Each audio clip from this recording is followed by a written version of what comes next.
Hola, buenas, buenas, ¿cómo están todos ustedes, mis amigos de YouTube? Gracias a todos los que han entrado a mi canal y me han apoyado. Estamos comenzando y ahora voy a tratar un temita un poco controversial y un poco delicado. Pero me llama la atención porque mucha gente siempre están, ¿cómo se dice?, preocupado y le tienen miedo a ciertas cosas. Voy a ampliar este tema dependiendo, ¿cómo se dice?, la audiencia. Primera pregunta: ¿dónde están los muertos? ¿Qué nos sucede al morir? ¿Por qué morimos? ¿Nos serviría de consuelo aprender la verdad sobre la muerte?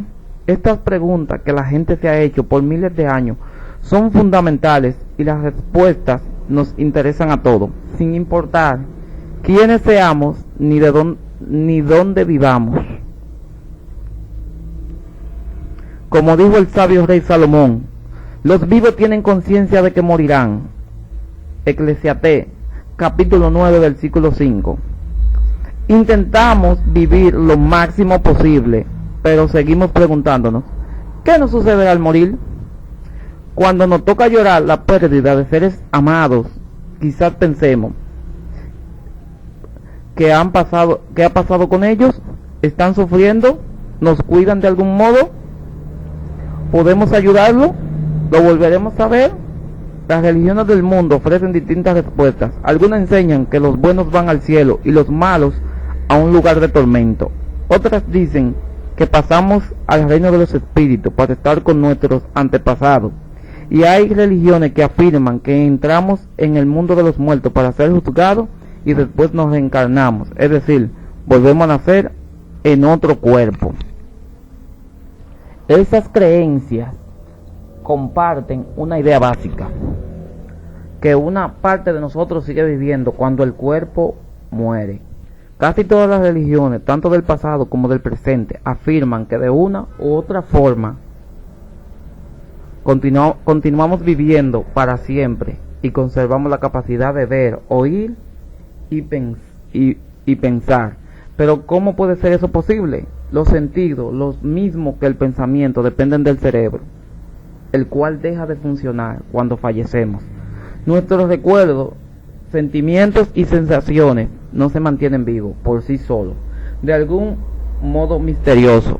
Es posible que lo hagan, pues dejan de existir cuando el cerebro se destruye. ¿Qué sucede realmente al morir? Lo que sucede cuando fallecemos no es ningún misterio para Jehová, el creador del cerebro. Él conoce la verdad y en su palabra, la Biblia, explica en qué estado se encuentran los difuntos. Allí se enseña con toda claridad este hecho. Cuando una persona muere, deja de existir. La muerte es lo contrario de la vida, de modo que los muertos no ven, ni oyen, ni piensan, ni una sola parte de nosotros sigue viviendo cuando muere el cuerpo. En efecto, no poseemos un alma o espíritu inmortal. Después de afirmar que los vivos saben que morirán, Salomón escribió que los muertos no tienen conciencia de nada, en absoluto. Entonces amplió esa verdad fundamental al decir que no pueden amar ni odiar y que no hay trabajo ni formación de proyecto, ni conocimiento ni sabiduría en el sepulcro. Eclesiastés, capítulo 9, versículos 5 al 6 al 10. De igual modo, Salmo 146, versículo 4 dice que cuando alguien muere, perecen sus pensamientos. En efecto, se acaba por completo. Lo cierto es que somos mortales y no seguimos viviendo después de la muerte del cuerpo. Nuestra vida es como la llama de una vela. Cuando se apaga no va a ningún sitio, sino que sencillamente deja de existir. Lo que dijo Jesús sobre la muerte, refiriéndose a un amigo suyo que había fallecido, Jesucristo mencionó el estado en que se encuentran los muertos. Primero dijo a sus discípulos, nuestro amigo Lázaro está descansando. Ellos entendieron que estaba durmiendo, recuperándose de una enfermedad, pero se equivocaban, pues Jesús le aclaró a continuación, Lázaro ha muerto. Juan, capítulo 11, versículo 11 al 14. Observe que Jesús comparó la muerte a descansar y dormir. Su amigo no estaba ni en el cielo ni en un infierno ardiente. No se había reunido con los ángeles ni con sus antepasados, ni tampoco había vuelto a nacer como una persona distinta. Descansaba en la muerte como si durmiera profundamente, pero sin soñar. Otros textos bíblicos también dicen que estar muerto es comparable a estar dormido. Por ejemplo, cuando mataron a pedradas al discípulo Esteban, la Biblia dice que se durmió. Hechos, capítulo 7, versículo 60. De la misma forma, el apóstol Pablo escribió que algunas personas de sus días se habían dormido en la muerte. Primera de Corintios, capítulo 15, versículo 6. ¿Era el propósito de Dios que la gente muriera? Ni mucho menos. Jehová hizo al hombre para vivir eternamente en la tierra. Como ya hemos aprendido en este libro, Dios colocó a nuestros primeros padres en un hermoso paraíso y lo bendijo con salud perfecta. Sin duda quería lo mejor para ellos. ¿Acaso hay algún padre amoroso que desee que sus hijos pasen por los dolores de la vejez y la muerte? Claro que no. Pues bien, Jehová amaba a sus hijos y deseaba que fueran felices en la tierra para siempre. De hecho, la Biblia dice que Dios ha puesto el tiempo indefinido en el corazón de los seres humanos. Por esa razón es que nadie se quiere morir, porque ese deseo vehemente de seguir viviendo, Dios se lo puso en el corazón al hombre.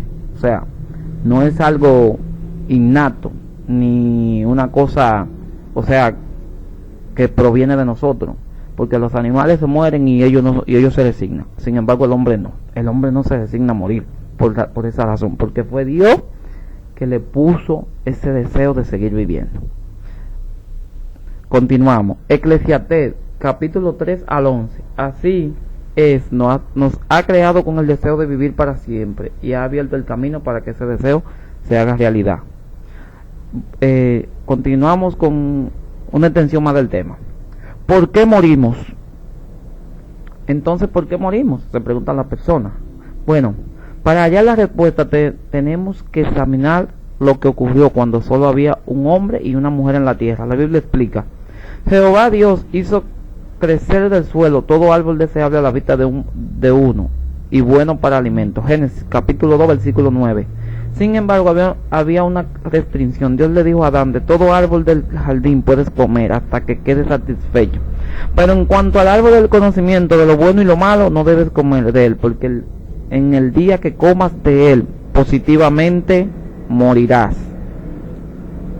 Génesis capítulo 2 versículos 16 al 17. No era un mandato difícil de cumplir, pues había muchos otros árboles de los que Adán y Eva podían comer, pero se le dio una oportunidad especial de demostrar su gratitud a Dios, quien les había dado todo, lo que incluía la vida perfecta al obedecer. También demostrarían que respetaban la autoridad de su Padre Celestial y que deseaban recibir sus amorosas instrucciones. Por desgracia, nuestros primeros padres eligieron desobedecer a Jehová. Hablando mediante una serpiente, Satanás le preguntó a Eva: ¿de verdad Dios ha dicho que ustedes no deben comer de todo el árbol del jardín? Ella le respondió: del fruto del árbol, de los árboles del jardín podemos comer, pero en cuanto a comer del fruto del árbol que está en medio del jardín, Dios ha dicho: no deben comer de él, no deben tocarlo, para que no mueran. Génesis capítulo 3, versículo 1 al 3. No morirán, dijo Satanás, porque Dios sabe que en el mismo día que coman de él, tendrán que abrirle los ojos y tendrán que ser como Dios, conociendo lo bueno y lo malo. Génesis 3, capítulo 3, versículos 4 y 5. El diablo quería hacer creer a Eva que a ella le convenía comer del fruto prohibido. Según le dijo, así podían decidir por sí mismas lo que estaba bien y lo que estaba mal. En otras palabras, podría hacer lo que quisiera. Satanás también acusó a Jehová de haber mentido sobre lo que pasaría si comían del fruto. Eva creyó lo que dijo el diablo, así que tomó el fruto y lo probó. Luego le dio a su esposo, quien también comió. No es que le faltara conocimiento, ellos sabían perfectamente que estaban haciendo lo que Dios le había prohibido al comer del fruto. Desobedecieron a sabiendas, un mandato sencillo y razonable. De este modo despreciaron a su Padre Celestial y su autoridad. Qué imperdonable falta de respeto a su amoroso Creador. Imagínense que un hijo que usted ha criado y cuidado le desobedece y demuestra que no le tiene el menor respeto ni amor. ¿Verdad que le dolería mucho? Pues piensen cuánto debió dolerle a Jehová que Adán y Eva se pusieran en contra de él. Adán y Eva habían desobedecido a Jehová y no había ninguna razón para que lo mantuviera vivo eternamente. Por ello terminaron muriendo, tal como él les había advertido. Dejaron de existir, pues no pasaron a vivir como espíritu en alguna otra parte. Así lo indica la palabra que Jehová dirigió al primer hombre, tras pedirle cuenta por su desobediencia.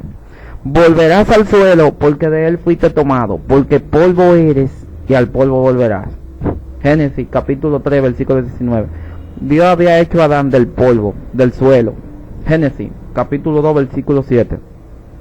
Antes de eso, Adán no existía. Por lo tanto, cuando Jehová le indicó que volvería al polvo, le estaba diciendo que regresaría a ese mismo estado de inexistencia. Al igual que el polvo del que fue hecho, Adán no tendría vida. Quiero ampliar un poquito esa palabra. O sea, usted, antes de nacer, usted no está en ningún lado. O sea, antes de que una persona nazca, no está en el cielo, no está en el infierno, ni está en el purgatorio, ni está en ninguna parte. Resulta que cuando usted se muere, usted vuelve a ese mismo estado, a la inexistencia. O sea, una gente muerta y uno que no ha nacido están en la misma condición, con la única diferencia de que el que murió es recordado, tanto por los seres humanos, y si fue buena persona, también es recordado por Dios, porque ya vino a existir, pero volvió a ese mismo estado. Entiéndase bien. Los muertos, cuando mueren, vuelven al mismo estado que estaban antes de nacer, a la inexistencia. Continuamos. Adán y Eva habrían podido estar vivos hoy, pero murieron porque decidieron desobedecer a Dios y por lo tanto pecaron. La razón por la que todos nosotros morimos es que somos descendientes de Adán, quien nos pasó el pecado y la muerte. Romanos capítulo 5 versículo 12. Ese pecado es como una terrible enfermedad hereditaria de la que nadie se libra. Su resultado, la muerte, no es un amigo o una bendición, sino todo lo contrario. Es un enemigo, una maldición.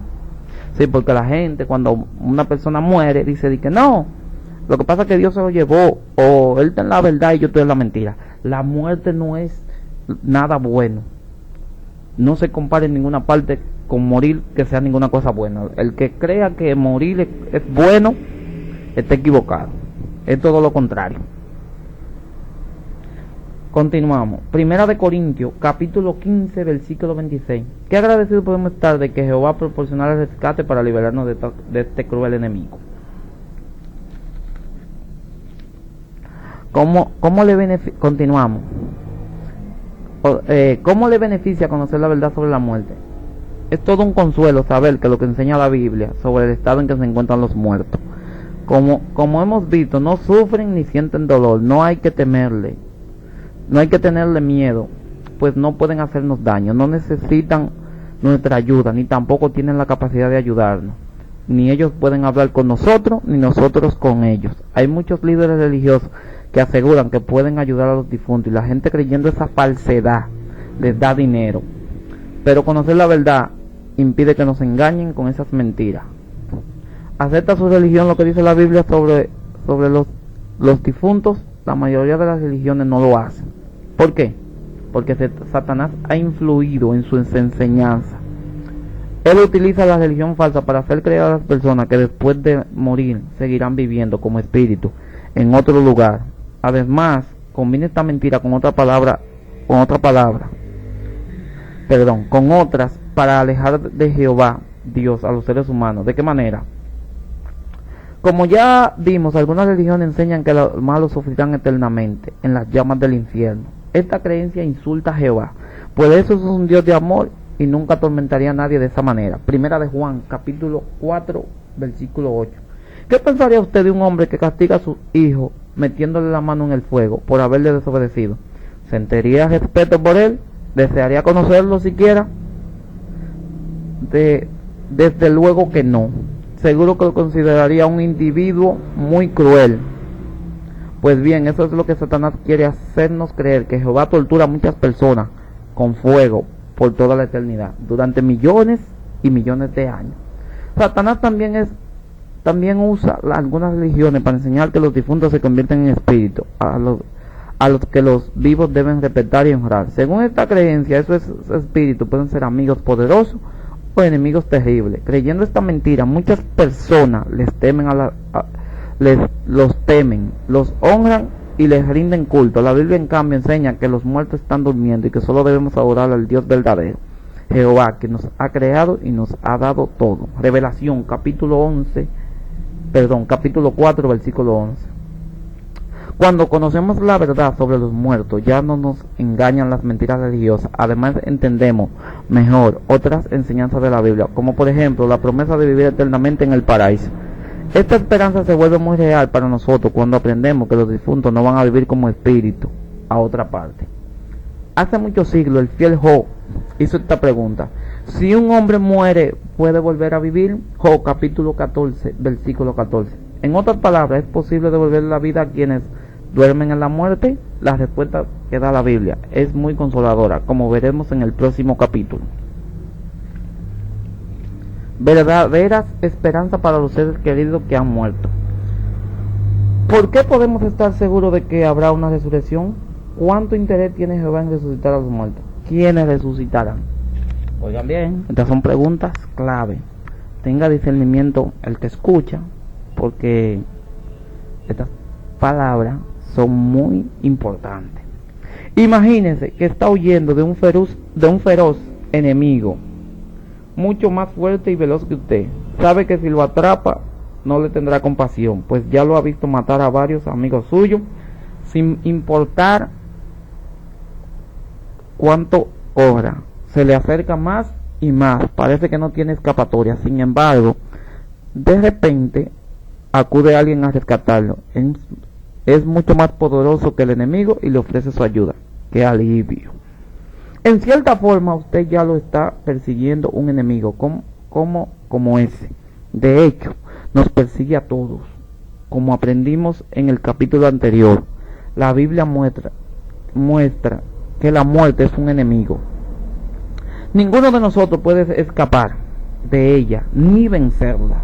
Y casi todos hemos visto cómo le ha quitado la vida a alguien que amamos. Pero Jehová es mucho más poderoso que la muerte. Él es nuestro amoroso y rescatador.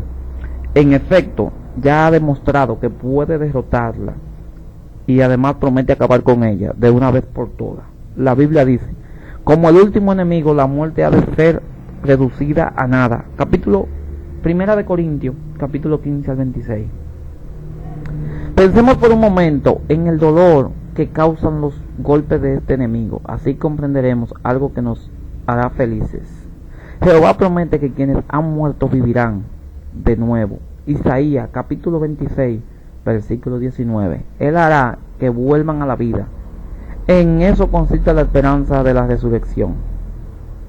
Cuando muere un ser querido, ¿se le ha muerto un familiar o un amigo muy querido? Parece imposible aguantar el dolor, la tristeza y la desesperación de no poder hacer nada. Es entonces cuando más necesitamos el consuelo de la palabra de Dios. Segunda de Corintios, versículo 1, 3 y 4. La Biblia no permite conocer lo que siente Jehová y Jesús con respecto a la muerte. Nos muestra el dolor que sintió Jesús al perder a un ser querido, y sabemos que él refleja a la perfección la personalidad de su Padre. Juan capítulo 14, versículo 9. Cuando iba a Jerusalén, solía visitar a Lázaro y su hermana María y Marta, que vivían en la cercana ciudad de Betania. Los unía una amistad tan estrecha que la Biblia dice que Jesús amaba a Marta y a su hermana y a Lázaro. Pero Lázaro murió, como vimos en el capítulo 6. ¿Cómo se sintió Jesús al perder a su amigo? El relato muestra que fue a visitar a los parientes y amistades de Lázaro, quienes lloraban su muerte. Al verlo, se sintió muy conmovido, gimió en el espíritu y se perturbó, y luego se dio a lágrimas. Juan 11, capítulo 11, versículos 33 y 35. ¿Por qué se afligió tanto? ¿Acaso no tenía ninguna esperanza? Todo lo contrario. De hecho, Jesús sabía que algo maravilloso estaba a punto de ocurrir. Juan capítulo 11, versículo 3 al 4. Pero aún así sintió el dolor y la pena que produce la muerte. En cierta forma, el que Jesús sintiera tanto dolor nos da ánimo. Nos enseña que tanto él como su padre odian la muerte. Además, Jehová tiene el poder necesario para combatir a este enemigo y derrotarlo. Veamos el milagro que hizo Jesús con el poder que recibió de Dios. Lázaro, sal. Lázaro estaba sepultado en una cueva y Jesús pidió que quitaran la piedra que cerraba la entrada. Marta puso reparo y le dijo que como llevaba muerto 4 días ya estaría descomponiéndose. Juan capítulo 11 versículo 39. Desde un punto de vista puramente humano no había ninguna esperanza. Cuando hicieron rodar la piedra, Jesús clamó con voz fuerte: Lázaro, sal. ¿Qué ocurrió entonces? El hombre que había estado muerto salió. Juan capítulo 11 versículo 43 y 44. ¿Se imaginan lo contentos que se pusieron todos? Tanto sus hermanas como sus parientes y amigos y vecinos sabían muy bien que aquel hombre al que tanto querían debió parecerle demasiado bueno para ser cierto. Sin duda, muchos lo abrazaron con gran alegría. ¡Qué victoria sobre la muerte! Jesús no dijo que él hubiera realizado este milagro por sí solo. Jesús, antes de llamar a Lázaro, hizo una oración en la que identificó a Jehová como aquel que hace posible la resurrección. Juan capítulo 11 versículos 41 y 42. De hecho, esa no fue la única vez que Jehová empleó su poder de esta manera. La resurrección de Lázaro es tan solo una de las 9 que se relatan en la palabra de Dios. Es todo un placer leer y estudiar estos pasajes. Nos enseñan que Dios nos muestra favoritismo, pues devolvió la vida a jóvenes y ancianos, hombres y mujeres, israelitas y extranjeros, por igual, y qué alegría tan grande observamos en estos relatos. Por ejemplo, cuando Jesús hizo que una niña volviera a vivir, sus padres se quedaron fuera de sí con gran éxtasis. Marcos capítulo 5 versículo 42. Desde luego Jehová les había dado un motivo de alegría que nunca olvidaría. Claro, las personas a las que Jesús resucitó volvieron a morir con el tiempo. ¿Significa eso que no sirvió de nada el que lo hubiera resucitado? Todo lo contrario. Estos relatos bíblicos confirman importantes verdades y nos dan esperanza. Bueno, señores, vamos a dejarlo hasta ahí el tema. Si le interesa seguir escuchando más sobre estos temas, por favor dejen su comentario y manito arriba. Y ya saben, su amigo, su buen vecino Jesús Beltré le desea que la pasen bien. Gracias a los que me escuchan y nada, nos vemos en el siguiente video. Como siempre le digo, gracias, bye bye.